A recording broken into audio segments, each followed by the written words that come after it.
Good evening, everybody, and welcome to Cheeky Geek Talk. My name is Jessica Roberts. We're going to have a fun show today. I actually have a guest today, so I'm happy. I don't have to sit here and talk to myself like I have schizophrenia or anything. Not that it's a bad thing. I'm just saying sometimes it's just not a good look. But one of the guests that I have today, I met through a mutual friend through their podcast, A Geek History of Time. And then we have battled in comment sections of said friend as well. And it's been hilarious. Plus, I like to do Lord of the Ring puns, which I do that on purpose. And it's hilarious because one of the last ones I did said, "This is a trap," or "I feel this is a trap," something like that. He was totally right. Because I like to do puns and see if I can trigger people because it's hilarious to see their reactions. So, but tonight our lovely guest is Ed. I don't know if he goes by just Ed, but I'm going to call him his full name from Facebook, but his name's Edward Blaylock. And I'm going to bring him into the stream. What is up, my friend? Hey, how you doing? I am coming to you Pretty live good from my car. You know what? It's quarantine. There's been people that have come to us or come online in bathrooms. So hey, you're one step above. Okay. Well, yeah. Okay. Cool. That works. So who are you? What do you do? Okay. Well, as you already very ably put it, my name is Edward Blaylock. As far as what I do, like in the sense that people usually answer that question, I'm a middle school world history and English teacher. If anybody watching is in the Sacramento area and they're looking for anybody to teach either one of those two subjects, I'm looking to move from my current position because right now it involves a 50+ mile commute each way. Ooh. So if I can find a job that would be closer to home, that would really be awesome. So, let me know. Oh yeah. I love my job, but the commute is kind of kicking my butt. And don't you go on the train? Yes. Well, okay. Until COVID, I did. Okay. And then for the last year, I've been like everybody else in my district. I was working from home, doing distance learning until just a few weeks ago, back in April. We went to hybrid instruction, and while we've been doing that, I've been driving in because I'm vaccinated. My wife is vaccinated. Like that's not really the issue. It's just, even though the effectiveness is supposed to be upwards of 90%, but like that effectiveness gets closer to 100% if you're not doing risky shit. So like getting on a train, which is an aluminum tube full of other people, for over an hour germophobia is going off.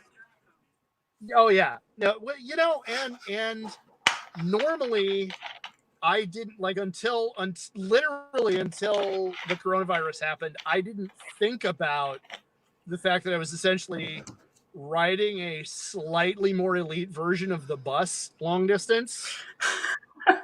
Okay. And then COVID hit, and for like the last week before schools got shut down, I was getting aboard the train going, do I really want to be here? Like, I know there's only like the chances of anybody on the train actually having it are really low, but like it's still a chance. And then, about the time that I was getting to the point where I was thinking, you know what, they really need to shut the schools down. They did. March 16th, I believe. Well, it varies by that was when Woodland did some districts. Yeah, Woodland was, I want to say, a day before my district. What essentially wound up happening was all the school districts, I know in Northern California, and I'm sure across the state it's pretty similar, like all of the districts were kind of looking to each other, like waiting who's going to be the first one to do it. And then once it happened, like everybody did it. Like once there was political cover, at that point, everybody said, "Okay, no, we're shutting down. We're shutting down." Yeah, and then you guys have had to fight. 2 weeks. Oh yeah, well that's what wound up getting my podcast partner in trouble, and led to the comment. And I wholeheartedly agree with him. Yeah, well, yeah. And I want to point out to the audience, we've been battling side by side as comrades in the shield wall in that comment section. We have not been battling against each other. We've been battling as yes. cohorts. Yeah, no. In support of our mutual friend. My gosh. The comments and stuff and the fact that you got to say, "Sir, I said good day," was just like I was so happy. So and that kind of leads into the other because you asked what I do. What's germane to why I'm here is Damian Harmony, who is our mutual friend through whom we met one another. Local comic who is also a teacher in his day job. My colleague, my friend from role-playing gaming and general nerdery. He and I do the podcast, A Geek History of Time. Which is fantastic. I'm just going to tell everybody, well, thank you. I appreciate that very much. I'm going to say, I feel like I need to let everybody know, while I'm plugging the podcast, while I'm the one here, he's the funny one. He's the stand-up comic. I wind up being a straight man easily 90% of the time. I don't know. There's been a few times while you've been on there where you fucking floored me and I laughed my ass off. So just because he does stand up just doesn't mean that you're not funny too. Well, thank you. I appreciate that very much. That helps shut up my imposter syndrome a little bit. So thank you. I appreciate that. Don't gatekeep yourself. But okay. Thank you. I appreciate that. But so yeah, we do A Geek History of Time, which is our pod. We've now been doing it, I think, not last night. It's Sunday. Remember, Ed, it's a long weekend. So we just recorded episode 1. Well, Damien and producer George, obviously our producer, I think are kind of sort of sub rosa arguing over whether we're at episode 109 or 110. But we finished recording, I think, either 110 or 111 last night. And so we've been at it for over 2 years now. And yeah, it wound up, the podcast was born out of the two of us sitting next to each other at a D&D game. And one of us riffing something I know nothing about. Something. Yeah. One of us, saying something, and the other probably either me geek-splaining something about Tolkien or him saying something about pro wrestling. I don't know which. And the other one of us going, really? And like having a side conversation that our DM had to go like, okay, guys, seriously, shut up and play the game. Come on. And after about the third time that happened, Damien was like, we could do a podcast. Everybody's doing it these days. We probably could. Yeah, well, yeah. And we're both, a couple of middle-aged white guys, so a podcast is kind of the natural thing for us to do. That's kind of the stereotype, right? So, and I'm a beer snob, so it's kind of perfect. When I drank, I was a bit of a beer snob. Yeah. I'm not a fan of shitty beer. Like, if I'm going to drink something, it better taste freaking good. So I was kind of like a Guinness, stouty, kind of darker stuff. There you go. Yeah, no, I wound up actually around my birthday last year, which was my first COVID birthday, which was literally like 2 weeks after school shut down. So we were all in like full on lockdown. So any plans I'd had for having a party were canceled. We wound up, I ordered in from a place here in Sacramento. And I wound up actually just kind of on a lark. I tried a really fancy stout and realized that, oh, hey, wait, stouts don't all have to be hoppy and bitter. oh dear. And that's kind of been what I've gone to, like, since then. Before that, I was, and I still am, a big like triples and quads, Belgian beers, basically anything dark, malty, and kind of spice notes is like catnip for me. And if you use them properly, you can cook with them. Oh, there you go. Yes, I'm a huge cooking nerd. Oh yeah.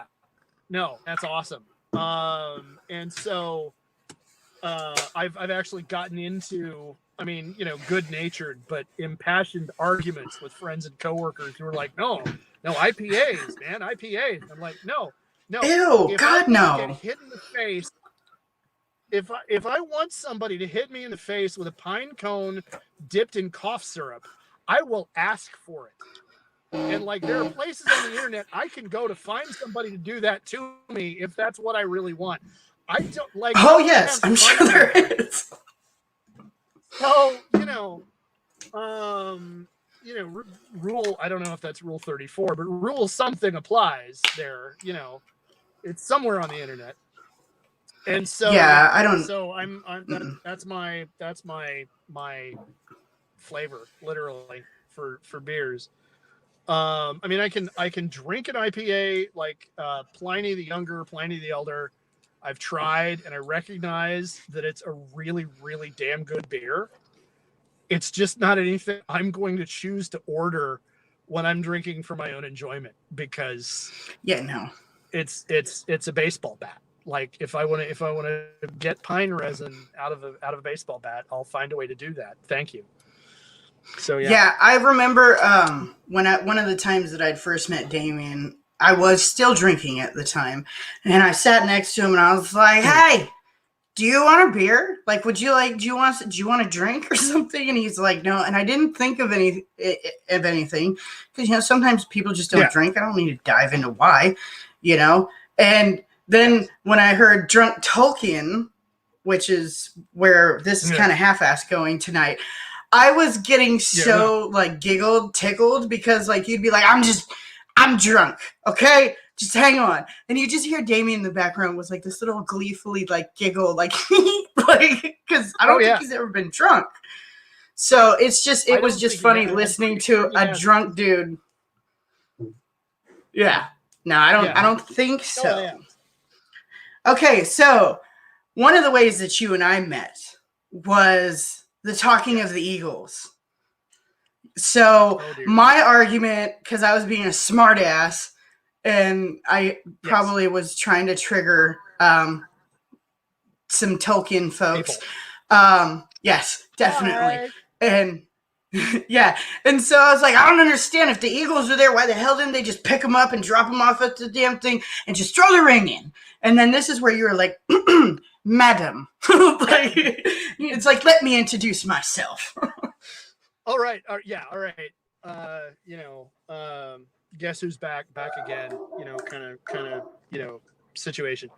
So, all right. So the Eagles, and what I really like about having this conversation with you is I'm not going to have to hear a succession of Don Henley puns throughout the whole conversation. God, no. Because anytime Damien and I talk about it, he immediately, that's the direction he goes. Seriously, it is funnier than I'm making it sound. Please check out the podcast. But it really is though. So the situation within the book, it is clearer to the reader than it is to anybody who is coming to the series from just straight from the movies. Yes. It is clearer to the reader of the books that calling on the Eagles is not something that you can just do. Like, Gandalf doesn't have like an eagle whistle he can blow and they just show the fuck up. All willy-nilly. The way it gets portrayed in The Hobbit and in The Lord of the Rings, in the movies, what you don't understand are that the Eagles are a race of Middle Earth. Whoa. Yeah, my light just on the fell. same Go ahead, keep talking. Okay, not to worry. All of a sudden, you had like 1970s Battlestar Galactica Baltar lighting from below going on. It was chills going on there.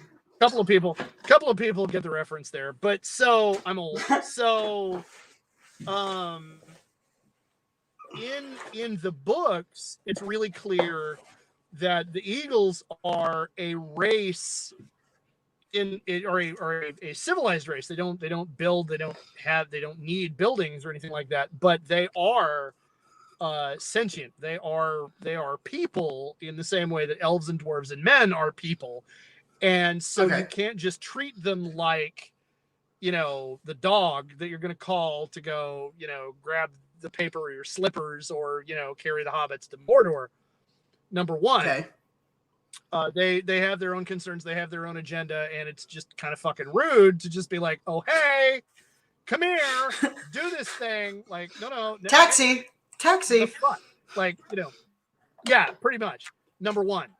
Number two, the entire point of going on foot to Mordor was stealth above everything else. Because every blackbird, every raven in the sky was potentially a spy for Sauron.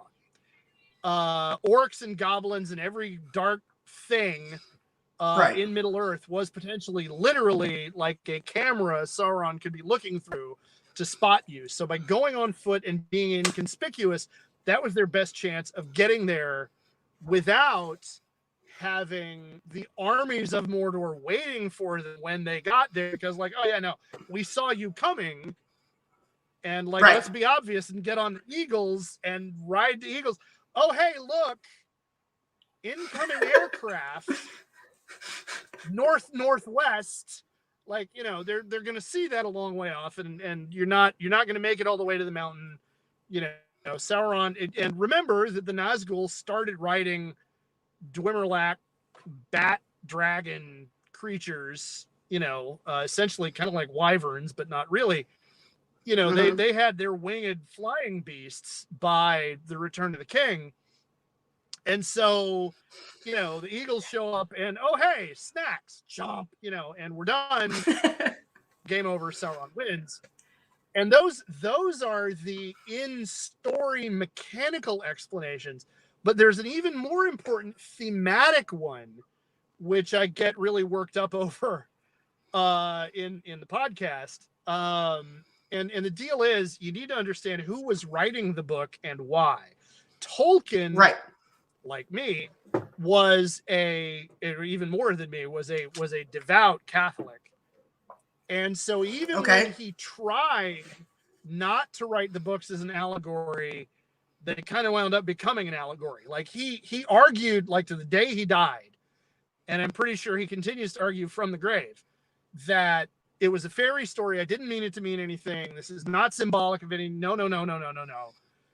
I kind of looked at it one time before and saw like Frodo and his journey and stuff, and I was like, this kind of is a little purgatory-esque.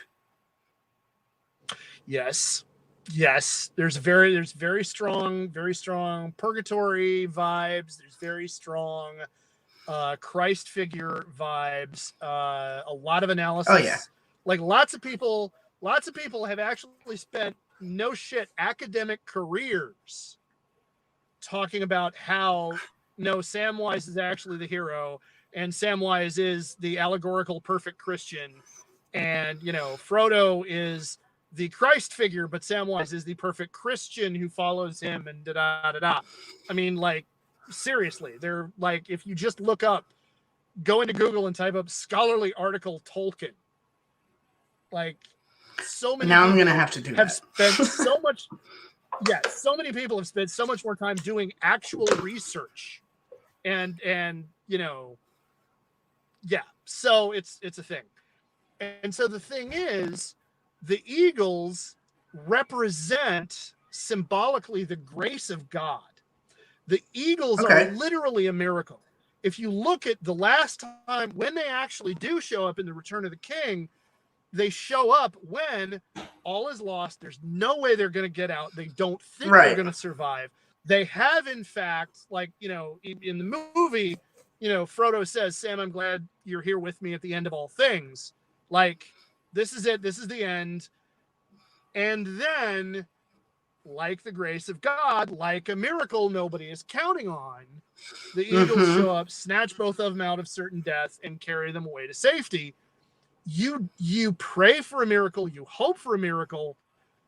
You don't actually, like, summon a miracle. You don't count on a miracle to happen. I think that would be a very egotistical thing to be able to do that. You see that with charlatans and snake oil salesmen now, where, well, this is this. And it's like, no, you manufactured that and you manipulated people. And this is part of the reason I don't dig. For me personally, I don't really do the whole religion thing. I was married to a youth pastor. I've been baptized 14 different times. I lived in foster care. It was like they were trying to, like, just wash the gay out. I'm not sure. But, like, yeah. Okay. So I've seen a lot of like crazy shit, and it's usually a bunch of hooey when they show you, oh, look, here's a miracle. And it's like, I'm not sure that's how those work. Yeah, well, and so I get that. And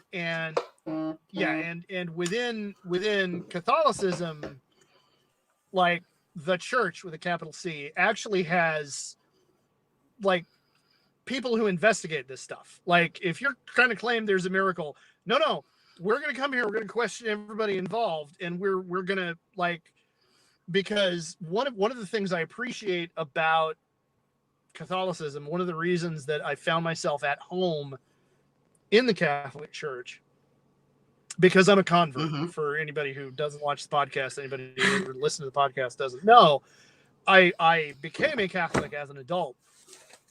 After a life of being, well, I believe in God, but I'm not really religious. Anyway, it's a long story. But, one of the things that I appreciate about the traditions of my chosen faith is there is genuine intellectual rigor, and there is real meaning to the idea that faith that is not questioned is not real faith. I can see that. I go ahead. No, sorry. There's a small delay. So I say something and okay, all right. No worries.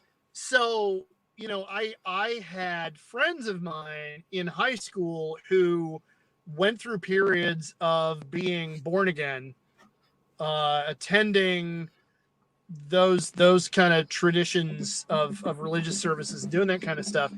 And they always made me profoundly uncomfortable, because I spend an awful lot of time up in my own head. And same. I have a hard time not, like, if you try to tell me, no, don't, questioning it is wrong. If you're having doubts, that's a sign that, the devil is on your shoulder. Don't doubt, don't question it, don't whatever. I don't like that, and it was a source of, I don't know if comfort is the right word, but it was something that made me feel like I fit in certain stripes of Catholicism, because, like everything else, there's different kind of not branches, but we're all under the Catholic Church, but there's different factions within the church. But denomination, is that the word you're looking for? Well, no, Catholicism, the Roman Catholicism is the denomination, but there are groups and kind of subgroups within the church. So there's, like, folks like Opus Dei, who are rigidly conservative, and, like, they don't like the current pope because he's too liberal and too mamby-pamby with other religious groups, and then there's other groups that are more what we call liberation theology, who are very much focused on the message that Jesus went into the temple and, like, whipped bankers, right? You get, there's a message there, right? That's like when he threw the tables, correct? yeah. Flip the tables over, and like so there's a spectrum within Catholicism from very very socialist to very not socialist, hyper conservative, get along real well with Oral Roberts. I think that's a lot of religions, kind of though. people. Well, yeah, because I've seen that. It's a common thread within any kind of organized religion that you're going to have variants of outlook, and you're going to have variances like that, and depending on the denomination and depending on the tradition, sometimes that can be a thing where, okay, well, we disagree on these things, but we're all one faith community and we're going to hang together. And then you can wind up having situations where it's like, okay, no, you're a heretic, fuck you, we're out. Or you're a heretic, fuck you, get out. And so like recently within the Episcopalian Church in the United, I think it's Episcopalian, it's either Episcopalian or Methodist, but within it's the Methodist Church. I was wrong. Within Methodism in the United States, within just the last couple of years, we've seen that happening over the issue of LGBTQ representation within the church, whether we're talking about gay clergy, openly gay clergy, or whether we're talking about gay marriage being recognized by the church. And there's one large segment of the population within that church that's saying like, okay, look, we've prayed about it. We've done all of the things, and it is Methodism because it's the Methodist tripod story. Comparative religion nerd on top of everything else. But so I groove on this stuff. So, but we've done everything that we should do as Methodists to think about this, and we've come to the conclusion that it's stupid for us not to provide these people who are good people who want to love one another. It is contrary to the message of Christ for us to exclude them. And then you have another group. Well, one of the things that I've personally researched, because the word homosexual did not show up in the Bible until about the 1930s, 40s-ish. And even still, when it was translated as molesters of little boys. So pedophilia. Yeah. So, but it's the westernized version of the Bible where it's homosexual. And it really came to a head in the 60s because of, the sexual revolution and all that with the hippies, which were hipsters from, Billy, I think something Graham. I can't remember. I know that it's Graham something. It was based out of Billy Graham, out of San Francisco, and they were hipsters, and then they shortened the shit. I don't know why, because they really didn't. I mean, if you want to talk numerically in letters, like they went from hipster to hippie. They're really close in numbers, but for some reason they did that.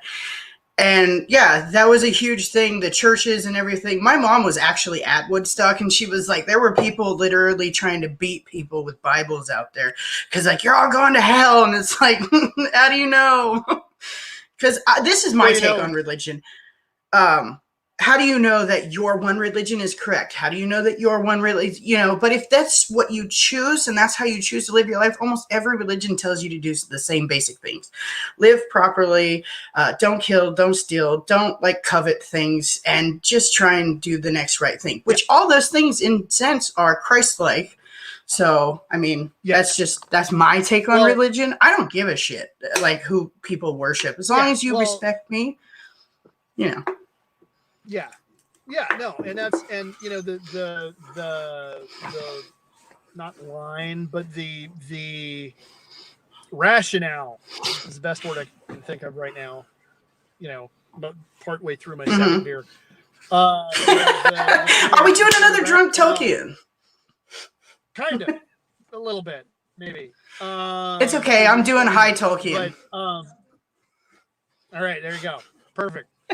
So one of my history professors at the beginning of a course, because to get my degree from Davis, we had to do a seminar course, which was basically with a bunch of with a group of upperclassmen and very close guidance by the professor. We all collectively looked at a bunch of primary source documents and kind of talked them all through and Mm-hmm. kind of studied. It was a kind of a co-study kind of course, and it led to, instead of us having a final exam, we all wrote papers and did stuff with what we'd been reading. So it was a little bit, the emphasis was a bit different. It was a bit more historiography, a bit less just straight up, okay, learn this stuff kind of history. Mm-hmm. But it was the one that I wound up taking was the Foundations and Early Spread of Islam. Okay. And in the class, we had a religious cross section of a bunch of different people. We had a couple of students who were devout Muslims. Mm-hmm. We had one student who was Jewish and very much pro-Israel. We had another student who was Jewish and not very much pro-Israel, which they actually did most of the arguing throughout the course. It was kind of funny. And then we had Christians of various different stripes, from vanilla to, whatever, kind of Christian background people had. And the professor started, she was my favorite professor in college, Phyllis Justice. If anybody knows the name, she's not at Davis anymore, long since. But anyway, she may very well have retired by now. But anyway, she opened the course by saying, because we're going to be talking about one of the world's major religions, I want to open everything up by having everybody put their cards on the table so we know where everybody is coming from. And what I want everybody to keep in mind, I want everybody to please consider that whatever your religious background is, and she opened by saying what tradition she was coming from. Mm-hmm. She was a church-going Christian. And she said, my own belief about this is that God has revealed himself to different people in the language and on the terms that they were most likely to understand at the time. I can follow that. So that that was, at the time, I was in my, I'm basically a Christian, but I don't really go to church, and I'm not deeply religious, but I basically believe the basic tenets of Christianity. That's kind of my thing. And I heard her say that, and that struck a very deep chord with me. And that's where I come from in regard to that.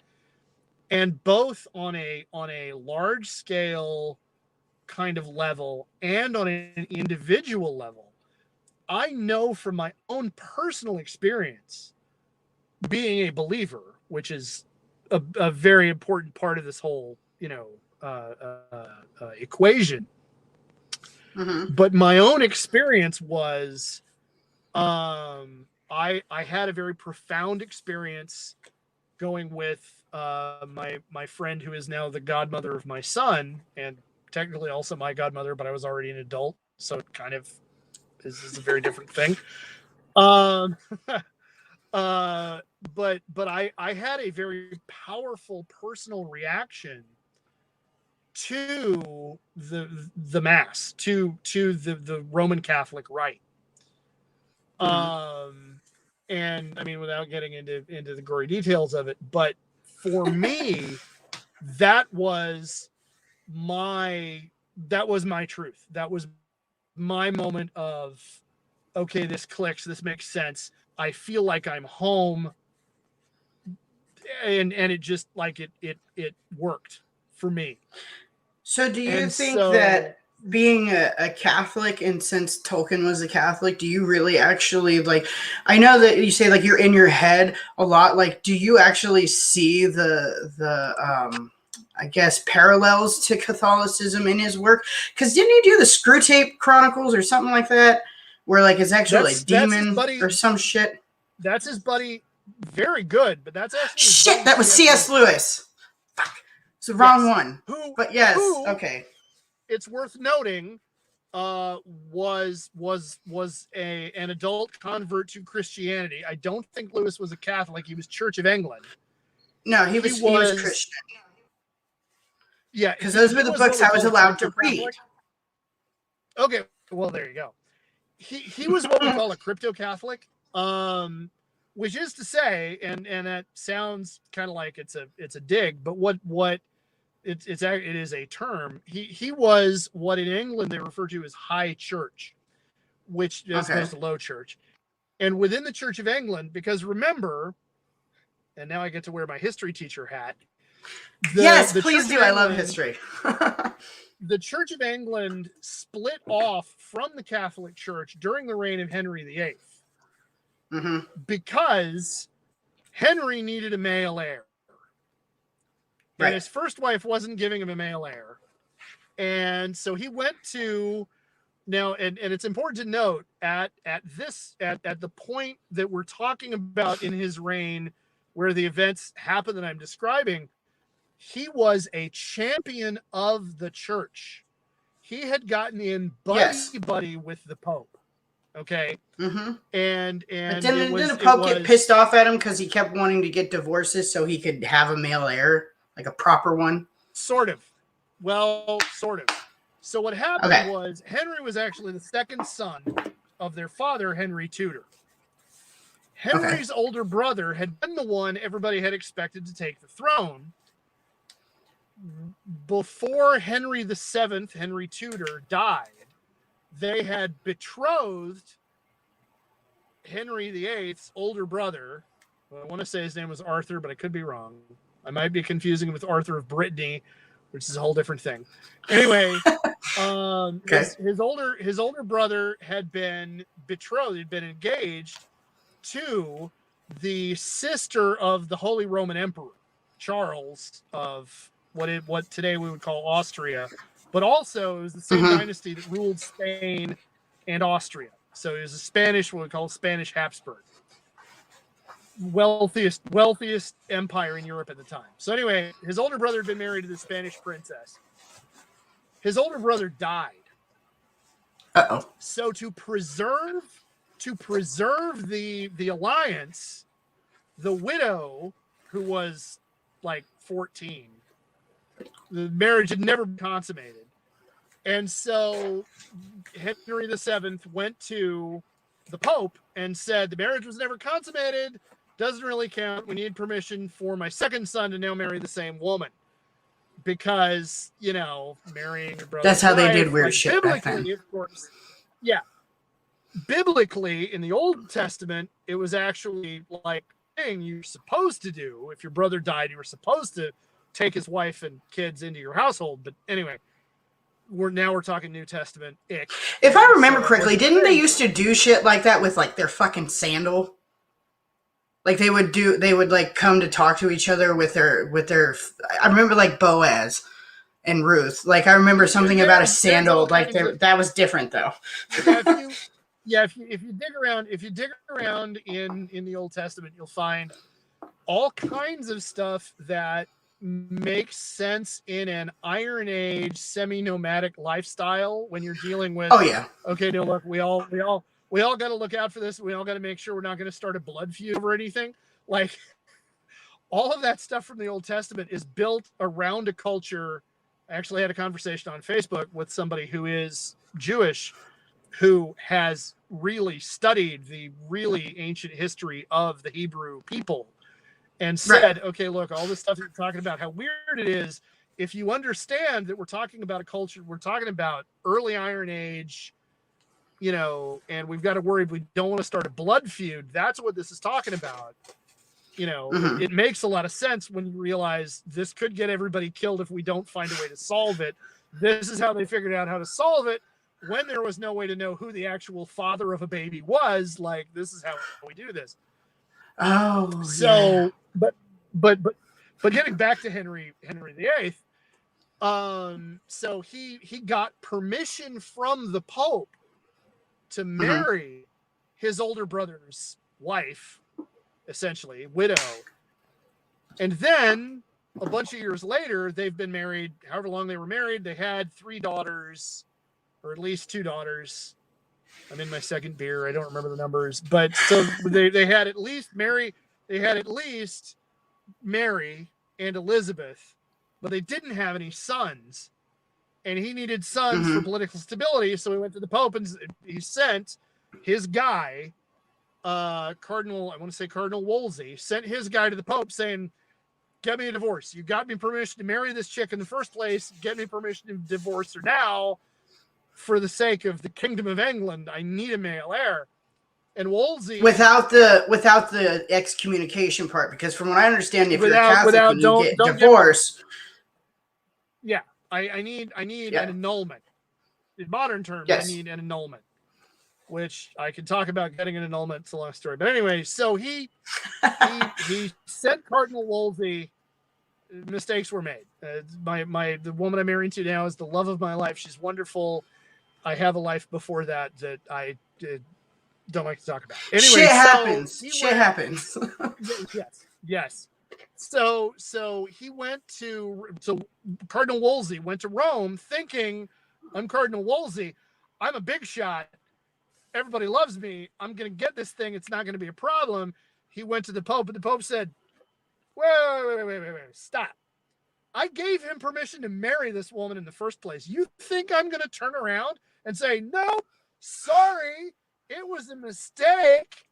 I'm the Pope. Yeah. I don't make mistakes. We literally call it, what do they call it? I'm thinking Sede Vacante, but I literally spoke ex cathedra from the cathedral, from the papal throne. Like, if I make a mistake, that means God made a mistake. I didn't make a fucking mistake. You can't get a fucking divorce. And he sent Wolsey home.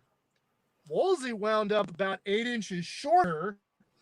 I was gonna say a little, because Henry basically said, you didn't get me a divorce. You're a fucking traitor. By the way, I'm not talking to this other guy in my court who says this guy Luther has some ideas about me being the head of the church in my fucking territory. Know what? That's it. I'm a Protestant now. Suck it.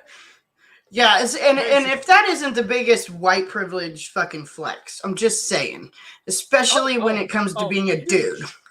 Yeah. It's like, you don't like my, I don't like your answer, so I'm just gonna start my own little religion over here. Yeah.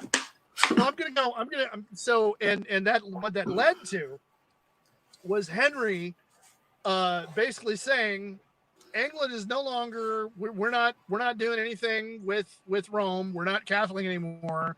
Hey, people of England, you're Protestants now. Yay.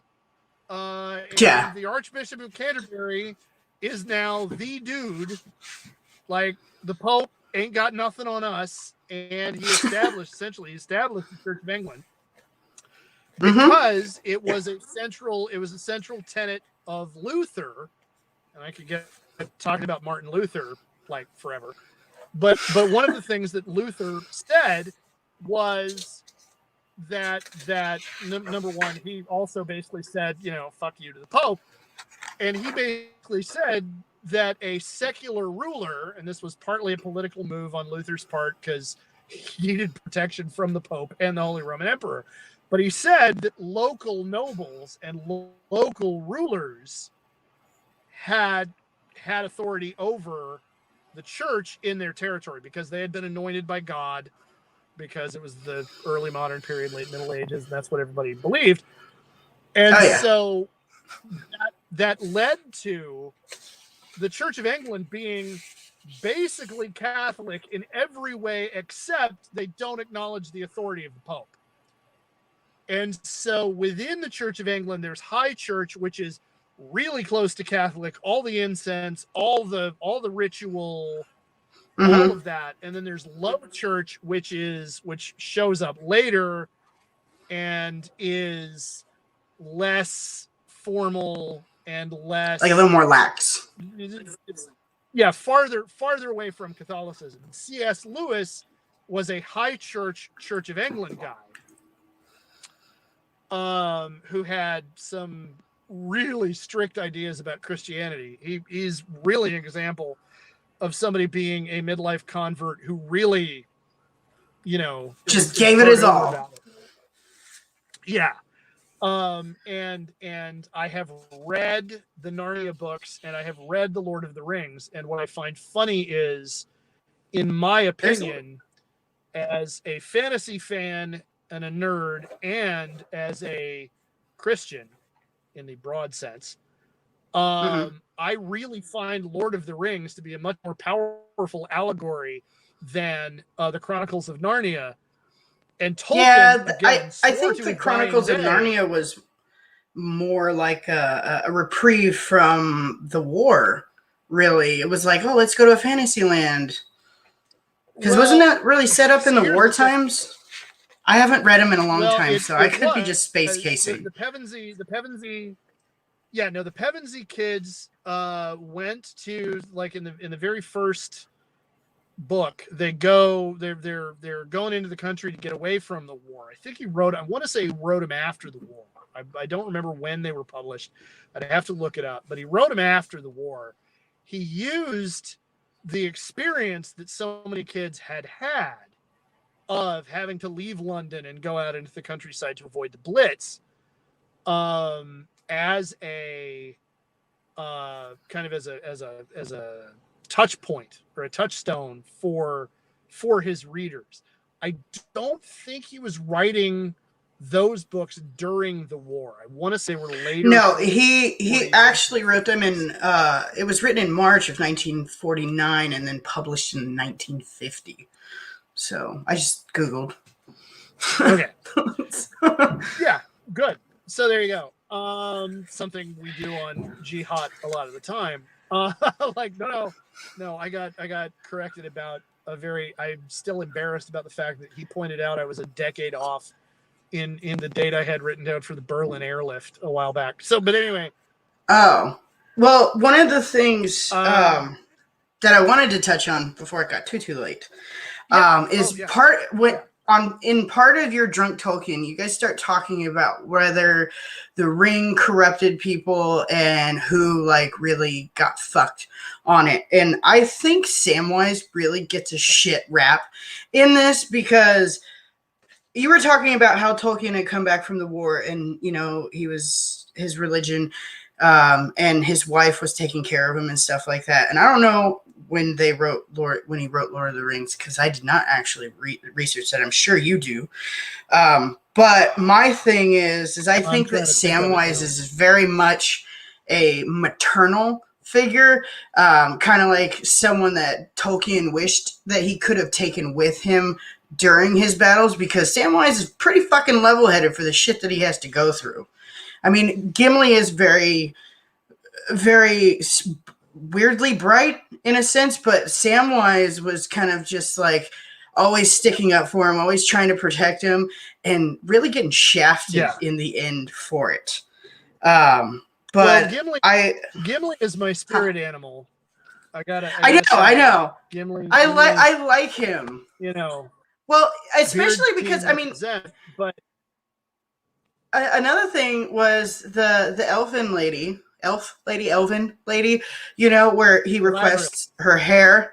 Yeah, where he requests her hair, and the other person that asked for it told her to fuck off, told her basically to go fuck yourself. But instead of giving Gimli 1, he gave her 3. Or she gave him 3. And I was like, holy shit, like that's fucking powerful. So I love Gimli. And one of my favorite things is when he talks about his act. That's one of the, because oh yeah. Well, you got it. But so the thing is, based on my, the research that I did for our podcast and the stuff that I wrote back in high school for an English paper that I researched about Tolkien, my own take on Sam is, I think you're kind of close, but I would my own take is it's not so much a maternal figure as Tolkien came from a what in England would have been called a gentlemanly background. He was upper middle class. He was his family were in kind of he and his brother grew up in financially tightened circumstances, but they were from an upper middle class family. And so social class is part of the water that he swam in his whole life in a way that it's really hard for an American audience to understand, because we like to think of ourselves as a classless society. We're not one, but our self idealization, our self perception is that we don't have, you know, an entrenched upper class and lower class and anything like that. In England, because like they have an unbroken chain of you know, cultural memory going back to the Middle Ages, they're very overt about the fact, like, well, you know, your family is from this particular class, and that's a defining kind of thing for them. And so Tolkien came from a gentlemanly background. And so when he got sent off to the war, just par for the course, he was an officer. That was just how it happened. He got commissioned, and that's what he did. Okay. And Sam is him characterizing the men that he commanded to go into battle. And I think one of the things that was deeply traumatic for him and deeply, deeply scarring was he was responsible for giving the order for men to go up over the top in the war. Which basically means to their death, right? Yeah, and a great many of those men did not get to go home. Mm-mm. And so he had a very, I mean, it's paternalistic, which, like, let's be honest about some of the issues that are involved in Tolkien. He was paternalistic. He believed in, he was essentially a royalist. He, like, you know, there's a lot of that kind of baggage going on, but he believed very strongly in a kind of innocence and a kind of virtue in the ordinary men that the non-gentlemanly class, the you know, salt of the earth. Well, Samwise was a gardener, correct? In the thing, like he was a gardener. So I mean, and plus, I mean, it's not like there was a lot of crazy stuff that happened in the Shire, because I mean, they literally lost their shit over fireworks and stuff like that, because like that shit just doesn't happen. Well, yeah, no. Well, I mean, they were Gandalf's fireworks, so, you know, cut him a little bit of slack. The man's literally a wizard, so like, think about the description of the fireworks that go off at the party. Like, holy crap! I'm just saying, that's at least 3rd or 4th level magic going on there in D&D terms. Like, so, you know, the kind of stuff. Yeah, you lost me on that. I don't know shit about D&D. I'm trying to learn. I am. I'm. Yeah. All right. At some point. Damien and I and George and some other people will have to get a game together. We'll have to get all of our nerd podcast people together and try to have some kind of a game. But and we can educate you there. But so anyway, no, I tried. I tried. Oh, sorry. Go ahead. Okay. Well, you know. No, I didn't actually try D&D. Sorry, wait. I will. I was saying I started because I know you guys go over the editions in your podcast, and I got fucking lost. I was like, I don't know what the fuck they're talking about. So like, but I pick and choose because you guys cover a wide range of stuff on your podcast. So I'm just like, okay. Yes. But one of the things I was going to say we cover everything from professional wrestling to Batman. Yeah, see, I haven't dived into the Batman yet because that is fucking extensive, my friend. You guys went balls we deep with that. We spent 10 episodes on it, so yeah. Yeah, I know, and I just haven't had the mental fortitude to like get into the Batman one. Like I love the V for Vendetta ones. I love if a superhero was fucking Hogwarts. Like, just you guys just break it down, and then the smuggling on Star. Like, honestly, like I've listened to a bunch of them. I fall Yeah, asleep no. and shit falls out my ear though, so I don't always remember exactly Okay. everything. But one of the Yeah. things that I wanted to touch Thanks on, for the like, do sales you pitch think there, by the way? you're very welcome? I love your guys' podcast. But one of the things I was thinking Okay. about, because you know when Frodo was like, "Fuck you, I'm not going to throw this ring in." Do you think Samwise would have been the character like straight fucking Thelma and Louise that shit off the mountain? Like it's like fuck it, we're both going. Do you think he would have Thelma and Louised it, or because Gollum just so conveniently came up and bit his fucking finger off? So Well, okay. like, So, and again, Tolkien didn't intend to write an allegory, but he couldn't avoid it.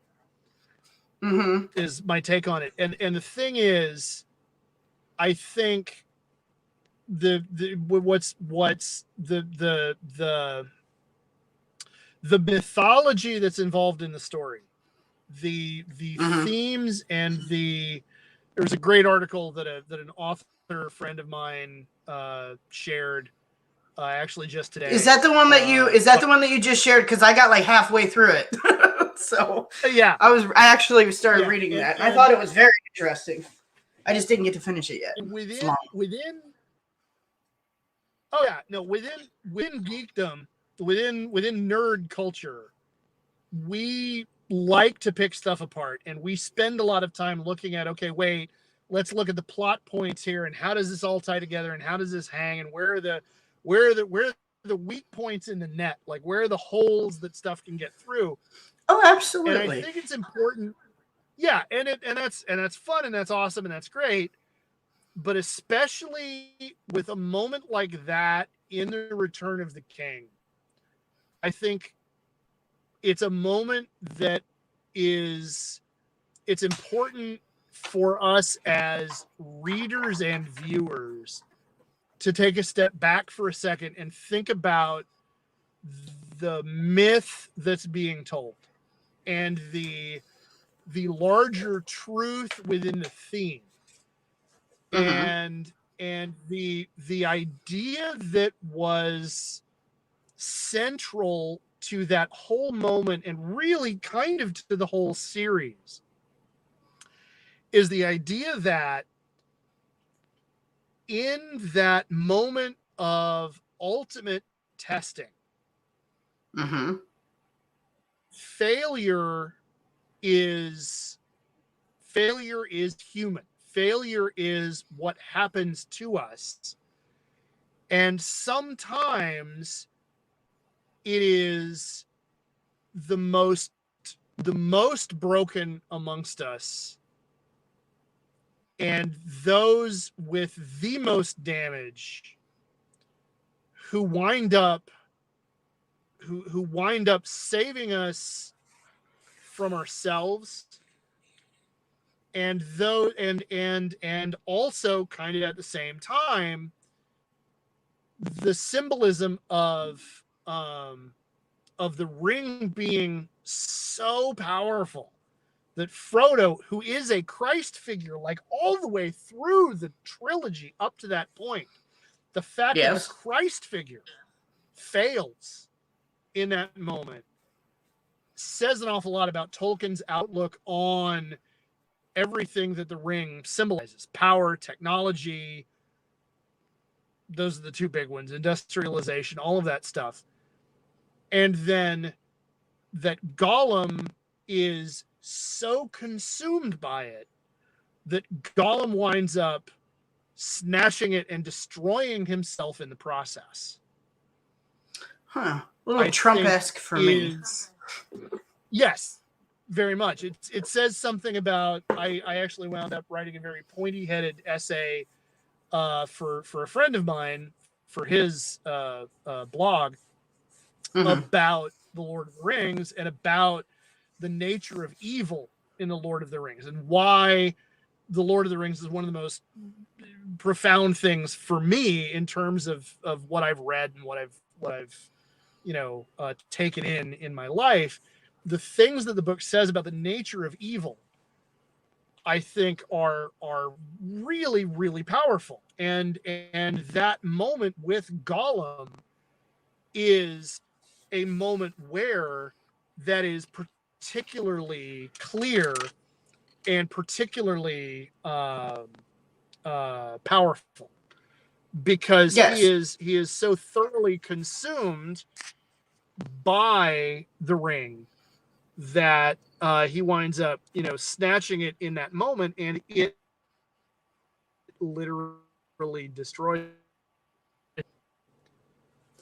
Yeah, one of the things. And There you go. that's within work. Samwise wasn't ever going to wind up in that position. That's not Sam's role in the story, if that makes sense. Oh no, it does. It does. And I think, and so from a literary and kind of a myth making kind of standpoint, I think that's the kind of the answer to that question. With that being said, sorry, I had to plug my iPad here into the car, and the car wanted to like do shit with my iPad, so I had to tell it no. And there's a whole story behind that. I'm in a rental. It's a long story. So anyway, I got in a car accident, and yeah. So. Well, are you okay though? But. Oh no, we lost him. Oh, damn it. Hopefully he comes back. We were talking about. Oh shit. Hopefully he comes back. I don't know if he died or not. So yeah, we were talking about the Lord of the Rings and Samwise and his plight, and I always thought he kind of got a shit deal, but I don't know if Ed's gonna make it back. Damn it! This is one of my best freaking guests that I've had on. I love all my guests, but this has been fun because I'm a dork and I've kind of like I've listened to a lot of their stuff on A Geek History of Time and everything, so I don't know if he's gonna come back. But yeah, I wanted him to tell the story. Oh, there he is. There we go. Boom. Sorry about okay. That. No, it's okay. I was trying to ad lib. The charger in the car here is not generating enough juice apparently for my iPad to keep working. So.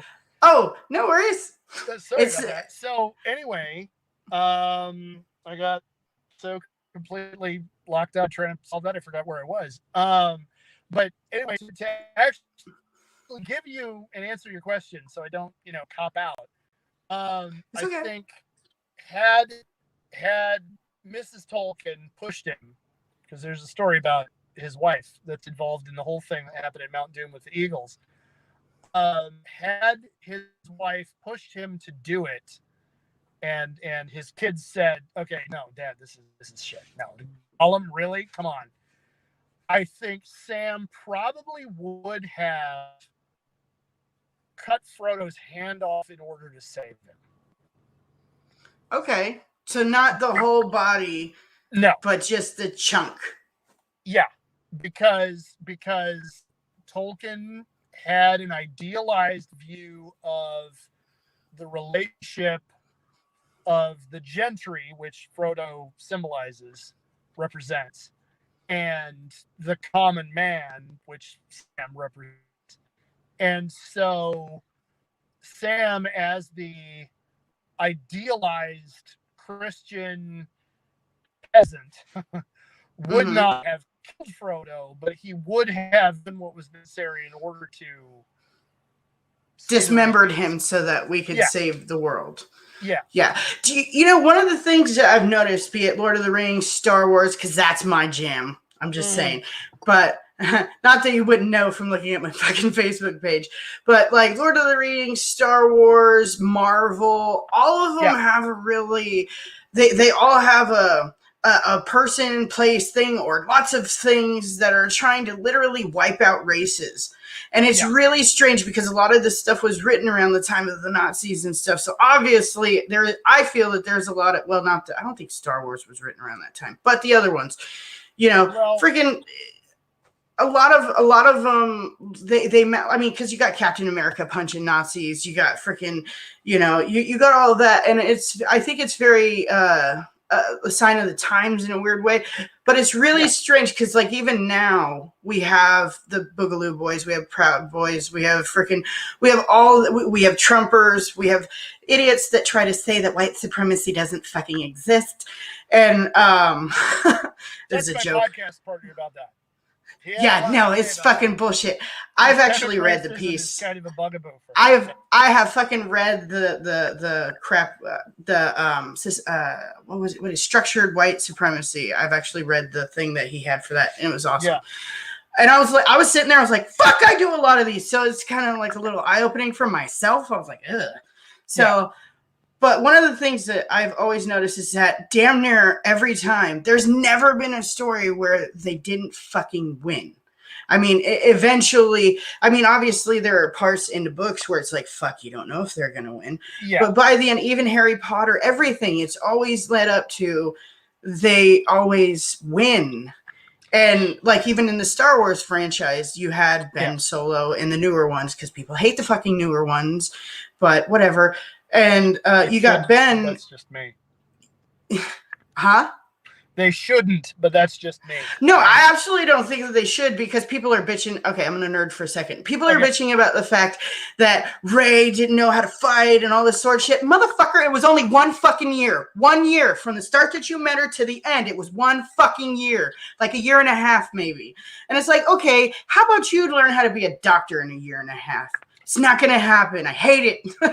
Well, okay. But there are some holes. There are some holes in the story, obviously. And a lot of it was done for fucking sentimental reasons and such because of all the motherfuckers they brought back. But I'm just saying, like, that part of it irritates me because I'm like, you got she's just a girl.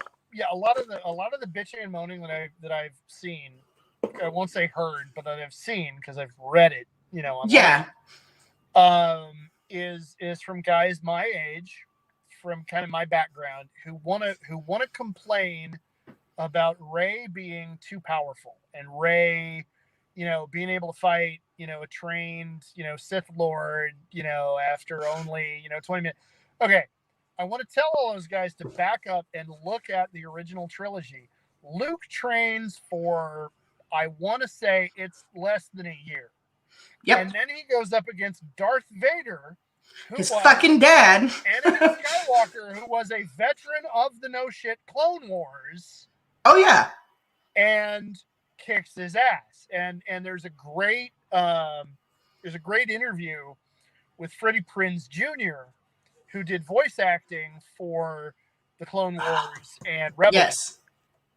And he says, I've talked to Lucas, and I've talked to Filoni, I've talked to these guys, and the deal is the Force either wants you to win or the Force doesn't want you to win. It doesn't matter, how long you train, how long you whatever. Like there's a level of fatalism involved here. And I mean, okay, that's all well and good, but let's look at Luke, let's look at Rey, and let's just admit that Luke was pretty OP. Mm-hmm. Luke was pretty overpowered. Like Farm Boy and Damien. Well, his dad fucking came out of nowhere in Shmi. Like it just happened, and I'm like, wait, that's a little bit too Jesus-y for me. But it happened, Yeah. And he was the chosen one. You were the chosen one. I just love. But the thing is, with that, okay, yeah, Luke literally a fucking year.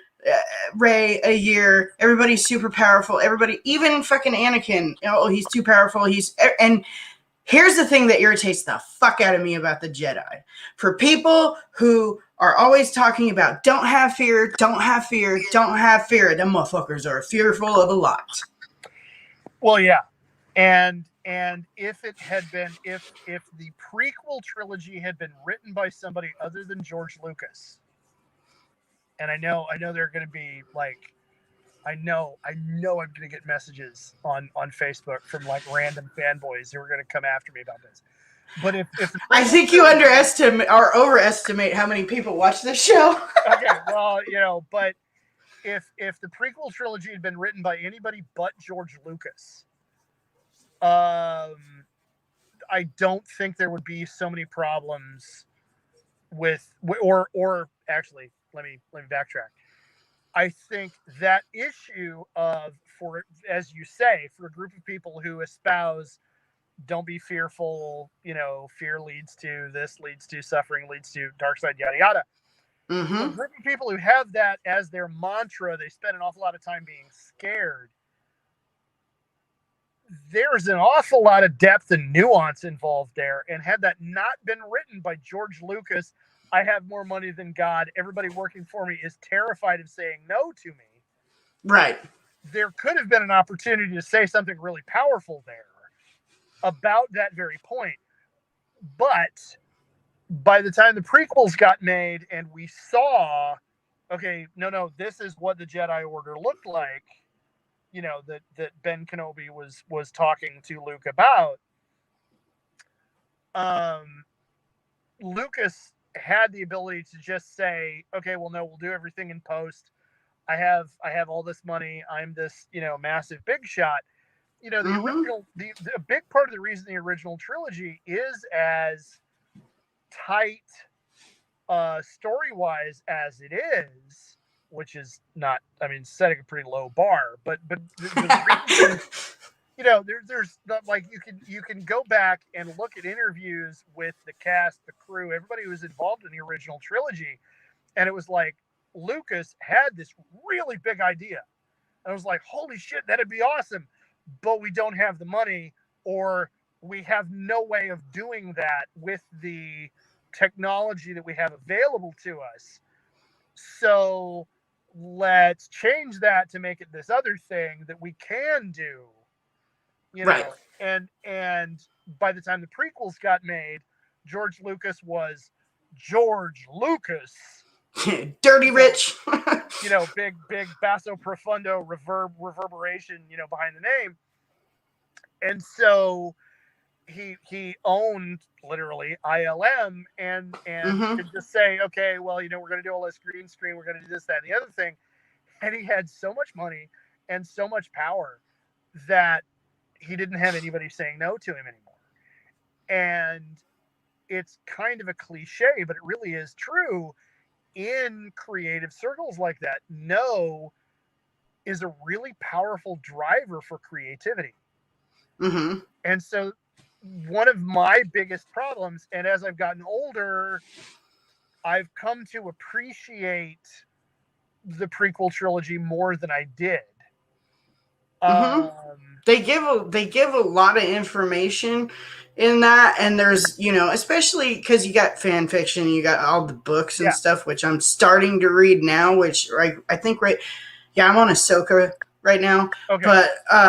But yeah, freaking, they give a lot of information, and they kind of explain the Force more, and I hope I say this right, midichlorians and stuff. Yeah, like they explain what that is and everything. Of the Force, as a friend of mine. Exactly, and that's one of the things. And one of the things that people have bitched about the not prequels but sequels, I guess that's it. The last three is when they force heal. Now, here's the thing that I've picked up about force healing. It's not a very commonly practiced thing from my research, because it tips the scales a little one too much of you going to the dark side.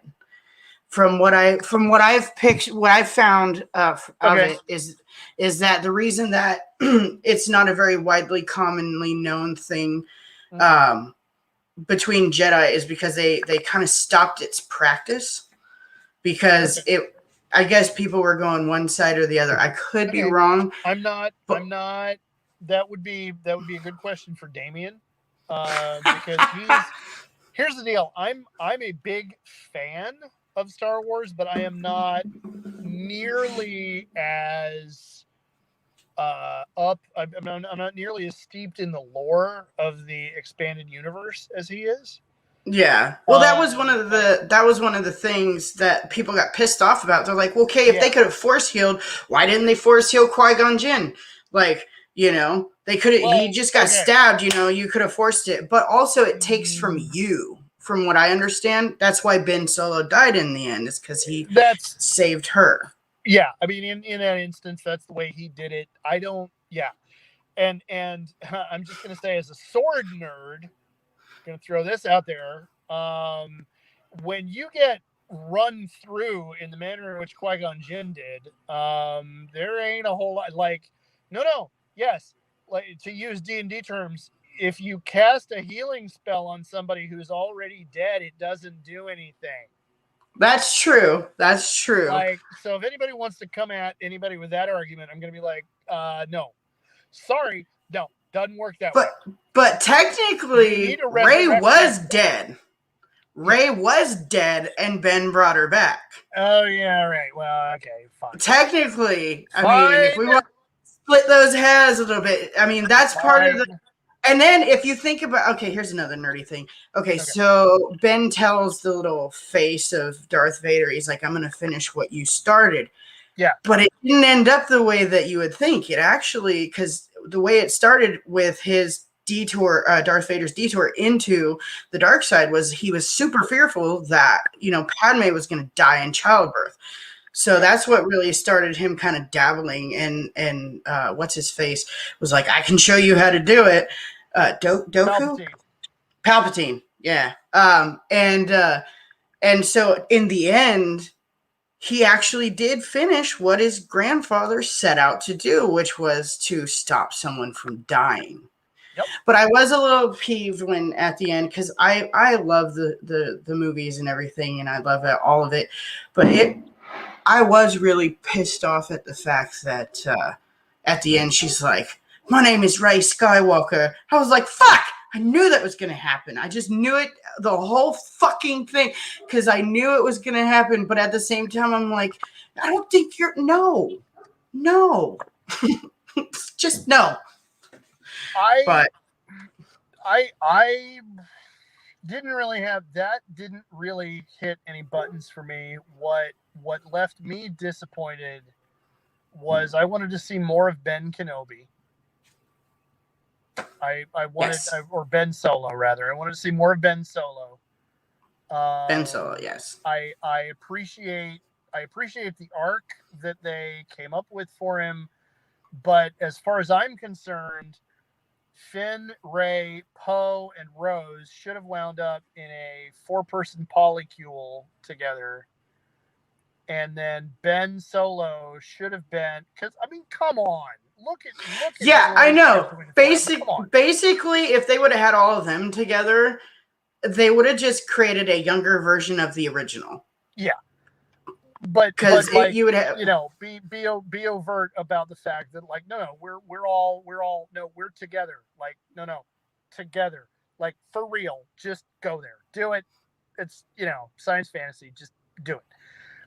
But what I wanted to see, in addition to that, number one, number two, just say, like, have that ending scene, to me, would have been that much better if Rey, as one half of the Force diptych duality pair, whatever, and Ben as the other half, if they, as the, you know, whole person, as it were, in the Force, were there establishing a new school.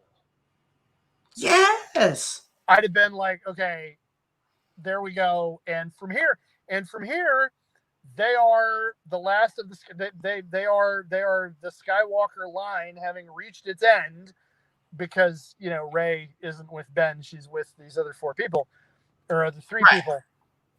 And like, just come out and say Ben is ace. Like, there we go. And then, like, and then build, if you need to focus on Jedi, build the next series of movies out about the new generation of Force users coming up out of that academy, out of that tradition.